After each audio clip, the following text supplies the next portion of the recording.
A lead. How many leads we have? Be the premium leads. Like 500 leads. Take those leads. The leads. You're gonna steal the leads. So I'm going to talk to you today about having a strong process that puts you in control of the sales cycle to reduce its length, to position you or your firm as a peer with the prospect, and to basically make your life better. And so what I'm about to share with you really changed my life when I first heard it. And it's just the beginning, and I think it'll be helpful to you. So it never really occurred to me there were two processes, right? The buyer's process and the seller's process. Everything I had learned about selling was reactive in nature to the buyer's process. You know, I never really thought of it that way. I mean, my methods were tried and true, and they were working. You know, I mean, sure, it was exhausting, right? But that's sales, right? Oh, God, I hate this job. No, it doesn't have to be that way. But most buyers don't really know they're engaged in a process. Okay, we have this saying, buyers are liars. As it sounds, we're not saying they're bad people. We're talking white lies, basically to work the process in their favor, exactly what you would expect in the dance of sales. Think about it this way. We do it all the time. The misleading part might be that they're actually buying. Maybe they're not buying, they're just doing research. But they're not going to tell you that because any good salesperson's not going to spend a lot of time with somebody who's just doing research, right? So they're going to say they're buying. They might say that they're the decision maker when they're not. Lots and lots of things go on. So they mislead us, but our reaction is what's important. Our reaction in this case is when they say, hey, I'm really interested in what you got going there. You know, our reaction generally is to hope and believe that it's true, right? We want to make that sale, right? Great, let's talk, and let me tell you how we do it and how we can help and all these things. We jump right into it, but that's reactive to the buyer.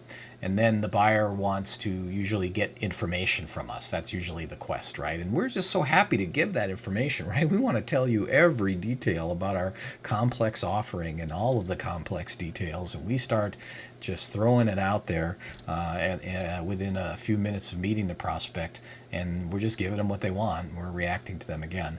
And that's called free consulting. And that's really what they're after. And so we even codify that by writing usually detailed proposals. If you're talking a high-level B2B process, you're probably writing very long proposals that really explicitly describe how you're going to solve the problem and what's it going to cost and how long it's going to take, which sounds perfectly reasonable, right?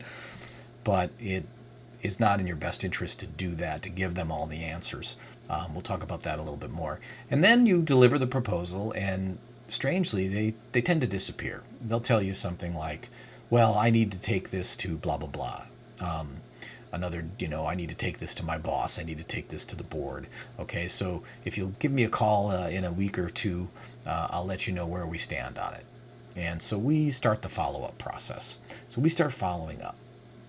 And so we finally reach them, and they give us a nice lie. They say, well, look, the board didn't have a chance to get together. They had to postpone it, whatever it is. I mean, there might be a board. It could be true. It might not be true, but it's designed to, again, keep you at arm's length. And sometimes it's in the form of an objection, right? So we're taught to handle objections, right? Handle those objections. We got to answer for everything, right?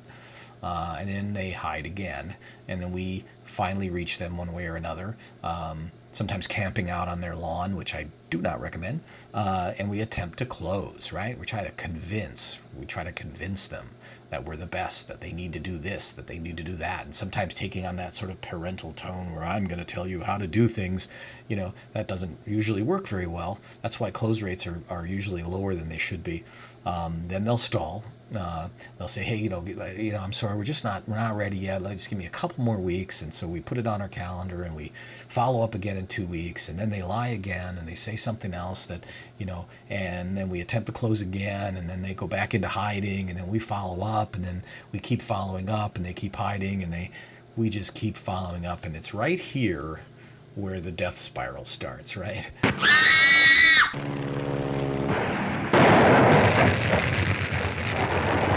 You start to lose control of the sales process. We've all had it happen, right? We spend so much time doing all of these steps and doing everything the buyer asks and doing it with a smile on our face.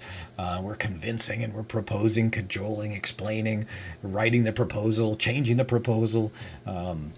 and then they just say, let me think about it. And then they come back. They don't have the budget they thought they had.